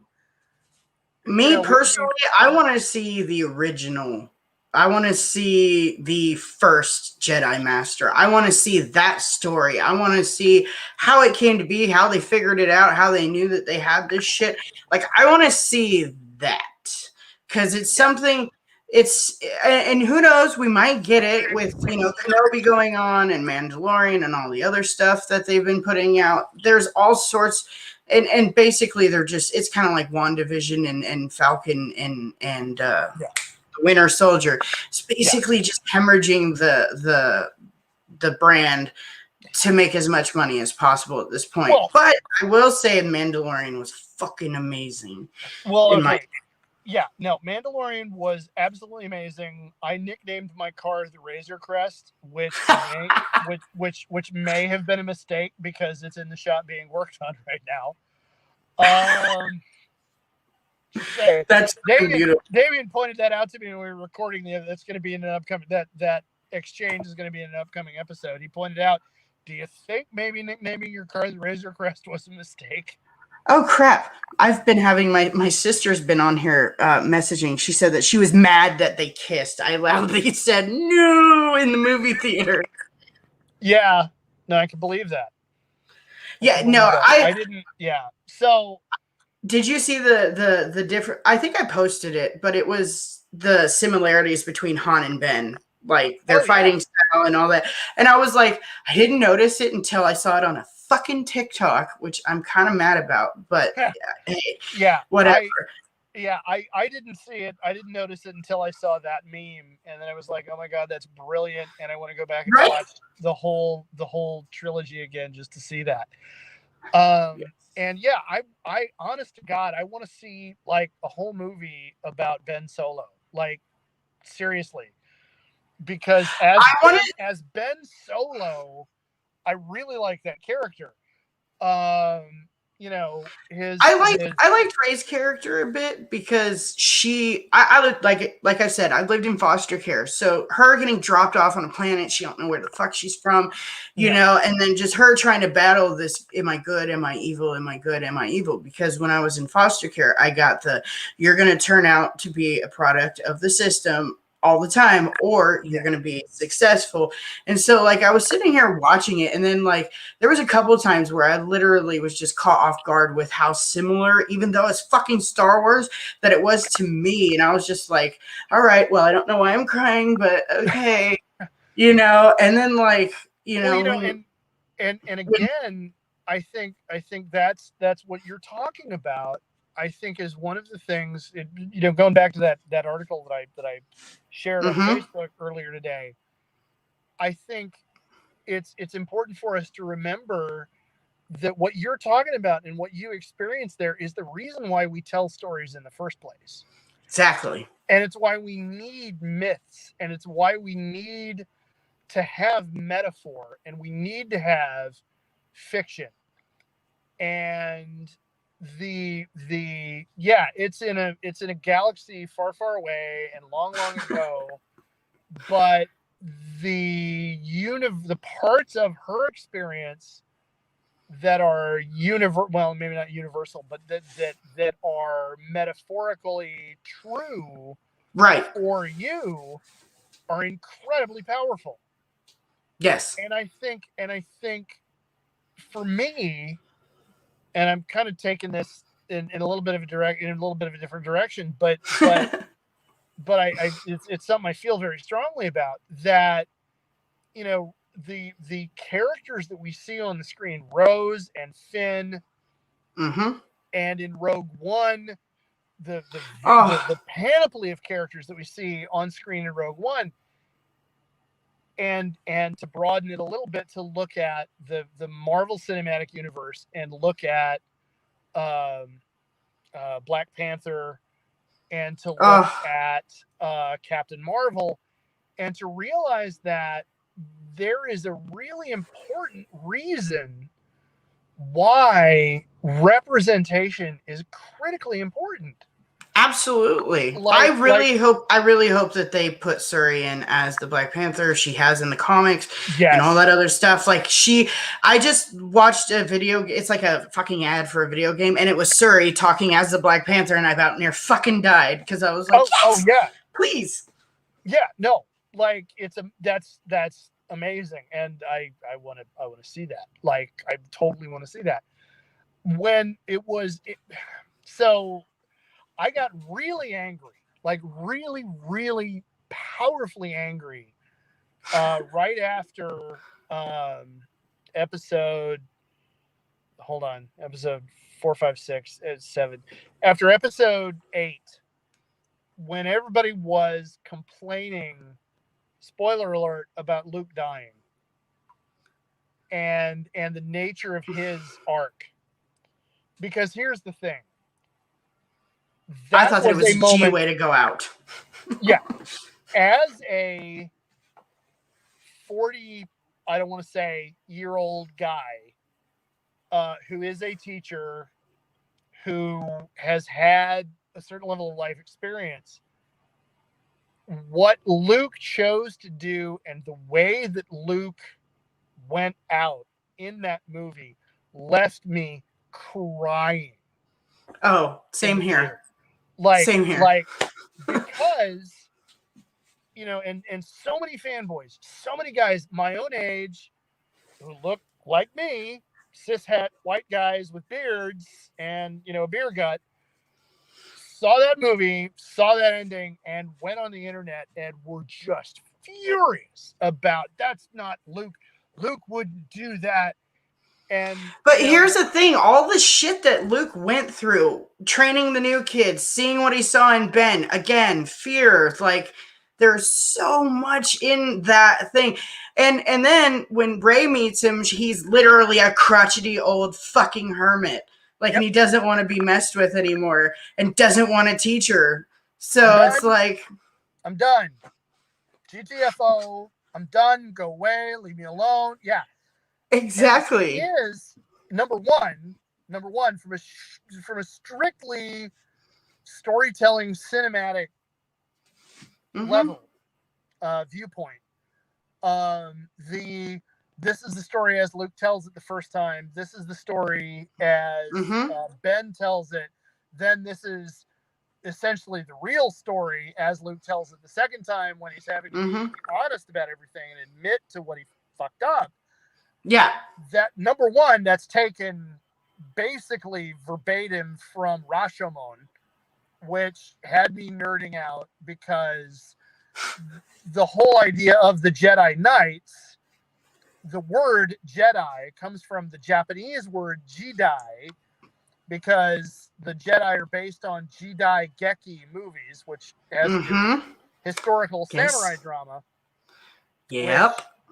There's an episode on Geek History of Time where I talk about this. Yep. And Damien and producer George both make fun of me because, Ed's going to start talking about Kurosawa again. Here we go. because I'm a Kurosawa nerd. But the thing is, that's number one, cinematically, that's like, oh my God, this is the homage to Kurosawa. The whole series has been, and now they're admitting it. So that was awesome. And then but my favorite part is when he sits there and he just looks at him and is just like, and just shakes it off. And I was like, that's Luke, bro. And then like, it's just whatever, when it happened and I saw the cloak go down, I was like, and I just, I cried. Yeah, weeping. And the thing is, I did the same. I did it fucking 9 million times harder when Carrie Fisher went. Oh, well, I literally have only cried for. I literally have only cried for 2 celebrities. One is Robin Williams and Carrie Fisher, and I was fucking inconsolable for like 2 days. Yeah, like I got her tattooed on my arm because I love her. Like, oh, that's cool. No. Her part in it, and that was the thing that a lot of we went from Lord of the Rings to Star Wars. I love this, but one of the things that I really got irritated with was when people were bitching that Harrison Ford showed up to talk to Ben. I said, "What? That fucking wasn't Harrison. That wasn't Han. It wasn't. That was his mother getting through to him the only way she knew how. Because slightly after that, what happened? She gone." Okay, so that was his mother's last, in my opinion. Okay. That was his mother's last. It was because remember, Luke projected himself to Ben. She that's projected, an interpretation this I is hadn't thought of, but I like that. Yeah. this is my thing is she projected the one thing because his biggest issue was that he killed his dad, and they didn't really touch on that, but it was a huge issue for him. But Yeah. when she self-projected out or astral plane, whatever the fuck you call it, Yeah. she sent Han to him. She could have sent herself, but she sent Yeah. Han, and so yeah. But anywho, Yeah. Well, yeah. I hadn't thought of that interpretation. That's pretty awesome. My take on it as I was watching the film was that was his own conscience, his own, the part of Ben that still survived. potentially, I like that idea. You know, But he but I physically also, touched him. like the idea. But I also like the idea that it was Leia being like, okay, look, you're not gonna. Because if Leia had shown up as herself, there would have been too much. I think there would have been. As a guy. Yeah. Let me just say this. As a guy, you don't want your mama showing up. if my mother showed up to have that conversation, I would be too ashamed to admit to anything. If my dad shows up, that's like the old man, calling on me to do better. You know what I mean? There's an element of, and I don't know how much of this is a universally masculine thing and how much of it is, European, white guy kind of father-son thing. But, I think there's merit to what you're saying, that was Leia going, okay, you're not going to listen to me as your mother, but you might listen to your dad. Well, because when totally see that. In that scene, once he was gone, you saw Leia go. Yeah. So I mean, that's why I was sitting there like, and one of the things that people got pissed off about was the fact that Leia was a fucking Jedi, and I was like, why are you mad about that? Well, it never says any of the How well do you know your Star Wars? I'm not trying to be that person, but Right. like she was trained. She was it started out with Luke, and then have you someone else took over. Yeah, if you want to argue that, have you read the Thrawn trilogy? Like, exactly. This is Star Wars canon going back to like 1991. Like, come on. Yeah, it was, and I think they're gonna try somehow to bring him into the mix. What, Thrawn? I don't know how, but I've heard chatter of it. I mean, they kind of already, to an extent, they kind of already have, because he shows up in Rebels. And actually, he's a critically important character in Rebels. I meant cinematically, like on the screen. Oh, okay. Well, I don't know how the hell they were going to do that. In order to do that, they would need to go back in time from 7, 8, 9. They'd need to do episode 10 being a time jump backward to the time period of Heir to the Empire. And the thing is, with episode 9, they already referred to Dark Empire, which happens after Heir to the Empire. And anybody, of course, who's a hardcore enough Star Wars geek, and of course a Dark Horse Comics geek, is all. I haven't actually read those comics and stuff. I used to have a bunch of comics, but they in the fire. So I'm starting now to recalculate them. Okay, yeah. How to put this?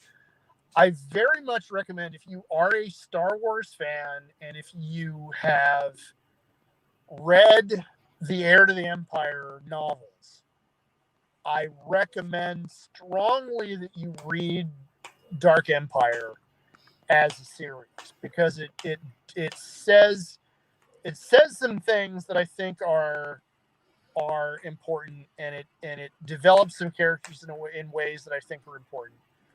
Cool. And the episode 9 is very clearly a nod to plot elements out of the Dark Empire comic series.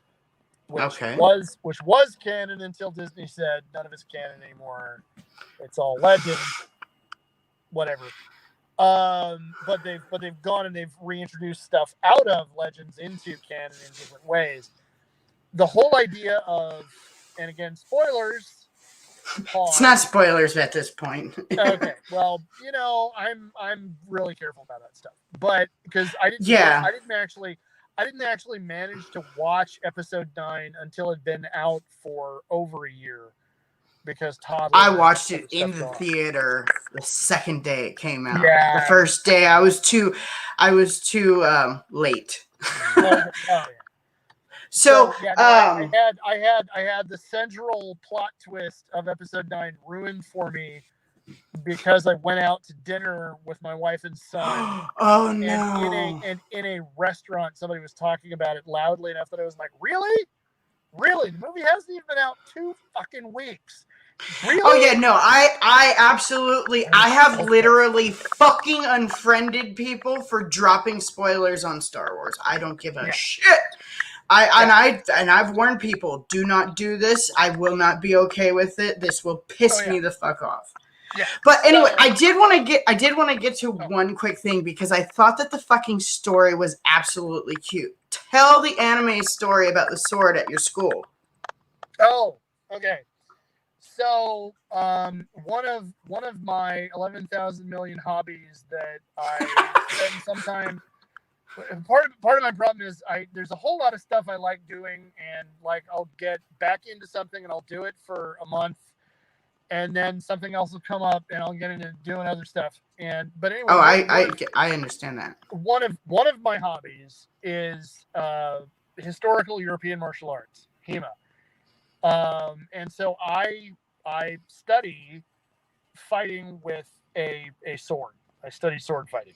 And this is not Olympic fencing where you've got a whippy little, wire kind of sword, which sounds like I'm being dismissive, but Olympic fencers are athletes on a level I'm never going to get anywhere near. I have the utmost respect for what they do. I've dabbled in that too, but what I am more interested in is longsword fencing, which is when we say longsword, the sword that I have, you wield it with 2 hands. From if I were to stand it up with the point on the ground and hold it in my hand, the handle would come to just about here on my chest. So it is okay. Long. It is a long sword. Yeah. And now, is it heavy? Because it didn't look super heavy. No, it's genuinely not. And the ones that knights actually wielded in battle would actually probably have been lighter than the one I use in practice. Generally speaking, most swords would weigh even long swords, two-handed, hand and a half or two-handed swords, unless you're talking about a montante, which is an even bigger, huge weapon. Most swords would weigh somewhere between 3 and a really heavy one would be 5 pounds. Because remember that what you've got to do is you've got to be swinging this thing for a couple of hours at a time, to defend yourself and hit the other guy, don't get hit is right. What my fencing coach says. 2 things: hit the other guy, don't get hit. That's it. That's the whole game. Do it. And and that's him joking, because there's so much more to it, but it all boils down to that at the end. So anyway, I wound up last Sunday. I went to fencing practice, which I hadn't been to in over a year because COVID and toddler and a whole bunch of other stuff. Oh yeah.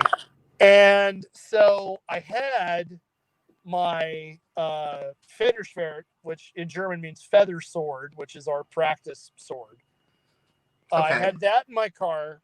I had my lightsaber in my car because our fencing club also does lightsaber classes, because I'm a nerd and I've wanted to be a Jedi. No. It's the same, because a lot of people talk about the fighting scene in or the sword scene in Princess Bride, and it's literally the exact same people who freaking did the Star Wars choreography for the sword fighting. It's the same people, so I mean, it all comes together.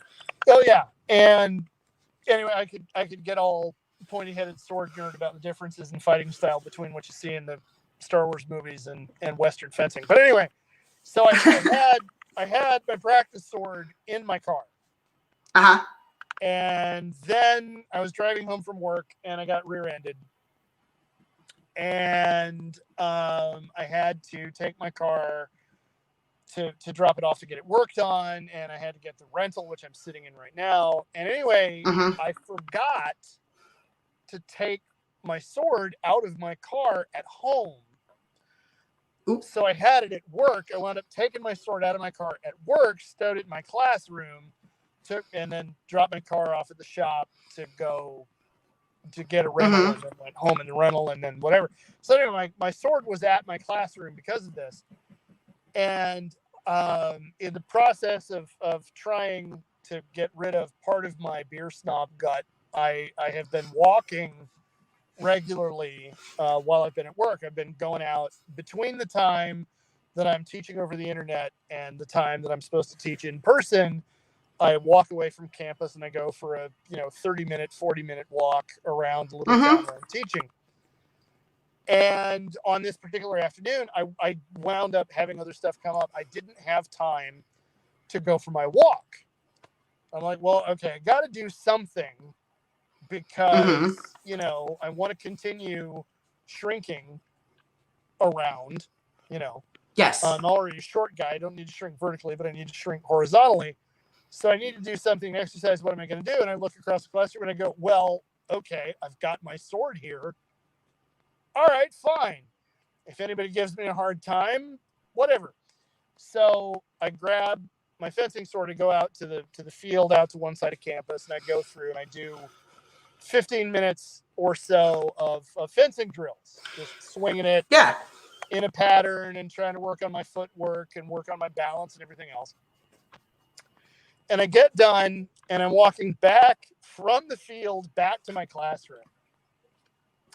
And in order to get back to my room, because the way my campus is laid out, I got to walk. By this time, a bunch of kids have shown up, and it's essentially their lunchtime. So they're eating, they're in the lunch area, and I got to walk through the kids to get back to my room. And I have a 4-foot sword over one shoulder as I'm walking through this group of kids. And, I immediately have a couple of my students who I know run up to me and they're like, oh, hey, can I see it? And I'm like, no, I know you. No. Again, I teach middle school. I'm teaching 12 and 13-year-olds. So very emotionally unleveled. Yeah, hard pass. No, I'm not. Yeah, I'm not handing you. Yeah, no, this does not have a point you can stab anybody with. No, it does not have a cutting edge. I'm still not handing it to you because it's like a crowbar. Fuck no. Yes. I'm not handing it to you. I value my job. I like being employed. I am not handing it to you. No. Now, it should be said that I want to try to find a way to start a fencing club so I can actually teach kids how to properly use it, but that's a whole other issue. So, no. And then another kid who is not one of my students comes up and says, excuse me. I said, yes. She says, what is that? I said, it's a practice sword. A sword? What kind of sword is that? It's a practice sword. Practice sword? To practice what? Sword fighting. Like, what else would you practice with a sword? But anyway. Children. You mean like martial arts? Well, yeah, European martial arts. And you need to understand, the whole time we're having this conversation, we are walking. I haven't stopped to have this chat. I got to get back to my room. I got to get ready for kids coming to my classroom. And so we're walking as she says this, and she goes, "This is not some kind of anime school. This is a real school." Oh, I'm dead. That's fucking And you know, amazing. I have never quite felt so called out. Like in the whole time I've been a teacher, I was like, wow, that's kind of a Yu Yu Hakusho kind of trope, isn't it? Like, Yeah, oh but my here's god, the thing. How long ago would it have been that nobody knew about anime? The fact that younger generations are experiencing anime, be it whatever form it oh is, yeah, but the fact that it's just like, okay, sword fighting is an anime thing, I guess. oh yeah. But Well, and think about the understanding of genre tropes that's involved in making that connection. I was like, I okay, when I read that on your Facebook page, I was like, please make this shareable because it was just too fucking cute not to share. Like I well, yeah, absolutely and loved it. yeah, and I had multiple friends saying, "Saying your hair blue," like, no, Yes. not gonna happen. Like, Oh, come my wife on. vetoed during quarantine. I wanted to Oh, put a red stripe in it, and my wife did not want to have me oh, do more during than do her quarantine, I job. had rainbow hair. Now I Yeah, just have yeah, gray hair. yeah. Well, But anyway, my wife is very wise, and she said, "Okay, look, I know what's involved in bleaching your hair in order to get the color to look right." And it's the bleaching that I tr- don't want you doing yourself because that goes tr- tr- badly. try to convince her to use overtone. It's literally a conditioner. It's temporary. Just Okay, saying. well, It's the okay. summertime.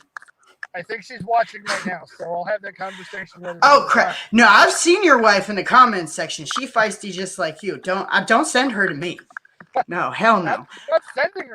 No, no, no, Hi, no. Miss Blaylock, Mrs. Blaylock. Yeah, Sorry. there you Hello. go. But Uh, anyway, yeah, we've so almost been on what? here for 2 hours. Yeah, well, yeah. It's been a fun conversation. I've enjoyed myself. it So thank you for it really has. the I invite. freaking Oh yeah, no, I want to get both of you on here at some point because of the fact that I think I blanked is your. Oh, yep, she did shave your head. There you go. There's your wife. Ah, But yeah, no, I actually want both of you on here because I want to see you two like fucking nerd out, like just because it's hilarious. Listening to you guys on the podcast, especially when he drops a pun and you're like, "Good day, sir." Like I just want to see it happen in real life. yeah. Well, Hey, yeah. you have to consider yourself lucky because there's been so many that I wanted to drop and I did not. So, Well, I appreciate your restraint. Believe me, I but really, yeah. really do. We've So, now, of course, after. Oh, go ahead. Go ahead. I was gonna say, so people can find you online with Yeah. a Geek History of Time. It's literally www.ageekhistoryoftime, Yeah. right? Yeah. HTTP colon double backslash www a geek history Yeah. of time, or I don't know if we have the A on the front, but geekhistoryoftime.com. Let me check. Oh, Um, there. Yeah, no, it's geekhistoryoftime.com. The A is okay, not yeah. there. So Sorry about that. the article is left out. So geekhistoryoftime.com is our website address. We're on Spotify. And that's we're their on iTunes.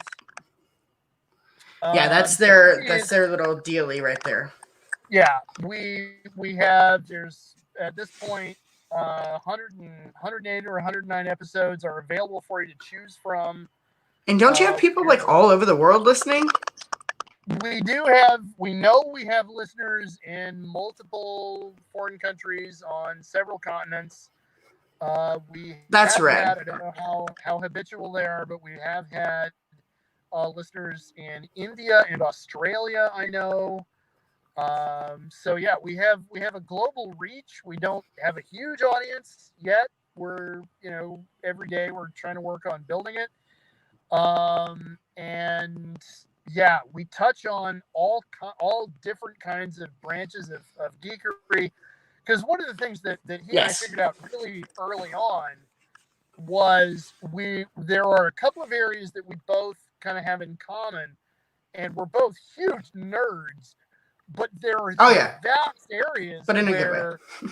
he's an expert and I know next to nothing, and there are other areas where I'm an expert, and he knows next to nothing. And so we have this wonderful opportunity to kind of have these conversations where we're, sharing what we're really into and educating each other. Mm-hmm.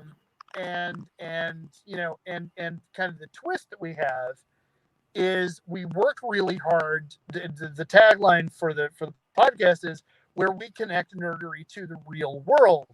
We look at, because Yes. we're both history teachers, and it's a geek history of time. We want to take the things that we talk about and place them in the historical context in which they happened, in which they were created. So, like our very first episode talking about Star Wars was talking about Star Wars and the counterculture, because it happened in the 70s, and Mm-hmm. talking about everything that happened as part of the formation of the story, where George Lucas was coming from, the hero with 1,000 faces, Joseph Campbell craze, and Eastern Mm-hmm. mysticism and religion within hippiedom and all that kind of stuff, and really tying it into that historical context. That's what And so, caught me. like, yeah, Because I because remember again, Damien talking about it, and I was like, I'm gonna go check this out. And yeah, so I just clicked on, I just clicked on like a random one, but then I started browsing through, and I was like, oh, there's V for Vendetta. I mean, you guys covered Reagan and all sorts of crazy shit and stuff well, before, and I'm just like, I never really realized that was what's going on. yeah, well, yeah, and there are several themes that come up over and over again within the podcast. One of them is that authorial intent does not mean anything. Like, if you're the author of a work, you can mean it to mean something, but what the audience chooses to interpret is going to be way more important. Number one. Where you'll Number see that a two, lot in V. oh yeah, oh, hugely, and Lord of the Rings for that matter, and everything Mm-hmm. else. But then another one is we don't notice the pattern on the wallpaper until we back up and we have the opportunity to look at the whole room. Right. Or the way it more frequently gets put, I use the pattern on the wallpaper analogy. What we both say a lot is the water that we swim in. We are not conscious of the water that we're swimming in. Fish don't realize that they are wet. Yeah. And it takes, zooming out and having a historical kind of outlook on things to realize how a given work was influenced by the things that were going on in the world when the creator created it. And Mm-hmm. that's a big part of what we do. That's a huge part of what we talk about.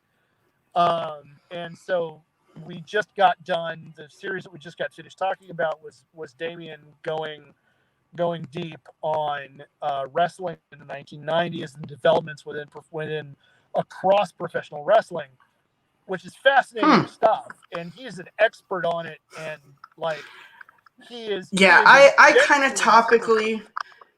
I got into wrestling in like the 97, 98 era okay. and stuff. And sadly enough, one of the things I tell on here is I don't get into shit, because of boys.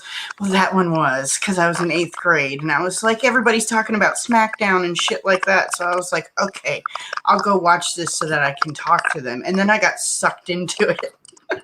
Yeah, sparkly murder gymnastics is my way of describing it. It was the Hardy Boys, and I was just, yeah.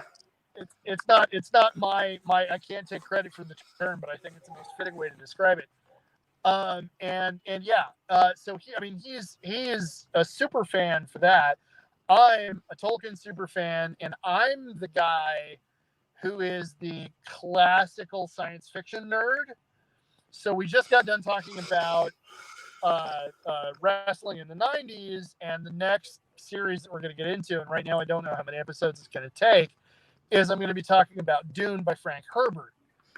Ooh, okay. And the thing is, I love this book, but you're about to obliterate it? Well, I'm not going to obliterate it. I'm going to admit that it can be a hard read. Yeah. And it takes it's not something you can read in a sitting unless you're some kind of crazy machine like some of my friends are. but there's an awful lot going on in this book. There's an awful lot of context and symbolism and allegory and stuff that Herbert's trying to say something about. And so I want to see you guys attack like the history of Scientology and somehow make it into like how it can coincide into some shit. Because I find Scientology hilarious. Not in like a mean way. I just find it ironic. We might need to do, if I can find an angle, I might find a way to make that work. Yeah, I don't know if you can. I just know I was sitting there one time and I was like, I'd really like to see their take on Scientology and somehow make it nerd. Like, well, one of the stories about it is that L. Ron Hubbard got into a bet with, I want to say it was Robert Heinlein.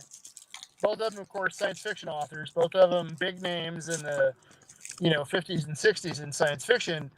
They got into a bet about about starting a religion, and oh wow, Hubbard wrote Dianetics. So now, okay, I've heard that story a bunch of times. I don't know if it's documented or if it's just apocryphal. Yeah. I don't know. I just thought it would be funny because I've listened to you and Damien go back and forth on religion because he is an atheist, I believe. Yes. And so he will just be like, strike one for atheism, and I'm just like, yeah.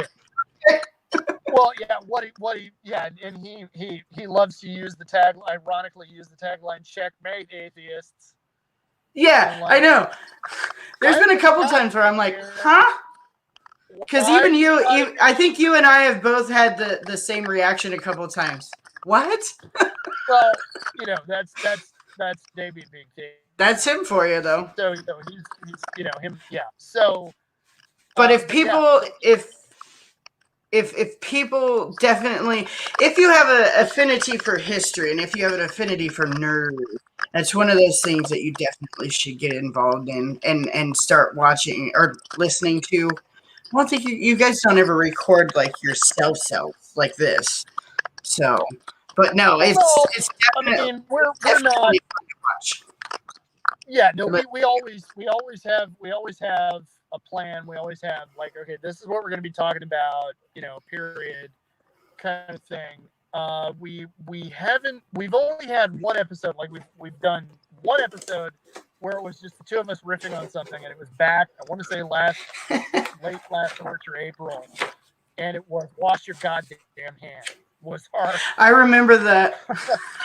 I remember. It was like, okay, look, we don't actually have anything nerdy we got to talk to you about, but like there's a pandemic going on, like yeah, what was it? Fitz, and, I think it's Fitz in the Tantrums. I was gonna rewrite a parody of "Make Your Hands Clap," and it was gonna be like, "Watch your fucking hands, man," and just like it. That's brilliant. But yeah, I just couldn't figure out the rap version of it because there's like a whole like spoken word fastest shit, and I'm just like, yeah, that's not gonna go well for me. I just wanted to use the tag. Yeah. But anyway. We are encroaching on 11 o'clock, and I'm dying in my room because it's hot as shit. Because I can't run the air. I can't run the air conditioner because it'll pop the thing. Well, it's an older house. Okay. Well.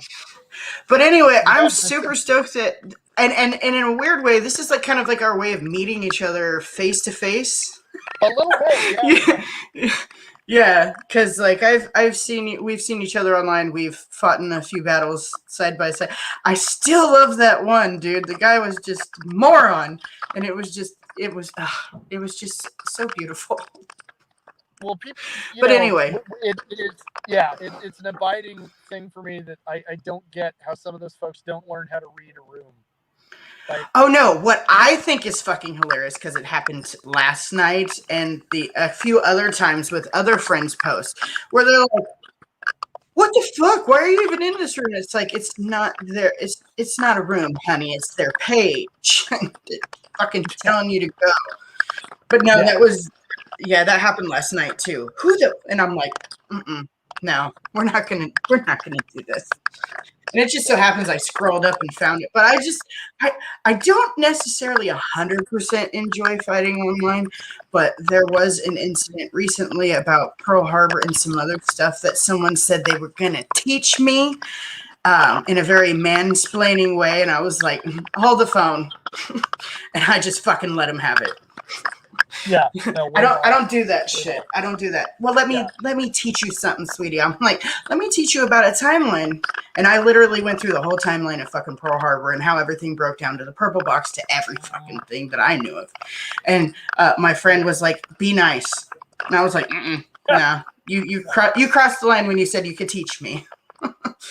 Which people can teach me. I'm not saying it's not possible, but when you do it in that kind of like condescending, shitty way, I'm not going to be nice to you. Yeah. But anyway, that's been our episode of Cheek. Oh, and I have to say, you are the inaugural first dude on the show. Usually we try and get ladies, but you were the first dude on the show, and you did not disappoint. All right. Well, thank you. So, I appreciate that. Thank you for the invite. I've had a lot of fun. Oh, yeah. No, yeah. We definitely have to do it again, but I want Damien on next time because I want to. Oh, yeah. I want to poke the bear. God damn it. He's way funnier. So. Oh, yeah. Well, I'm not saying you were funny because I like you too, but no, yeah, absolutely. So if anybody is watching this, we're gonna close this out. Go over to a Geek History of Time and check out their content. It is absolutely fantastic, very well researched, and they know what the fuck they're talking about. So we are going to bid you all adieu, and we will say goodnight. Have a good night. Thank you again, everybody. Good night.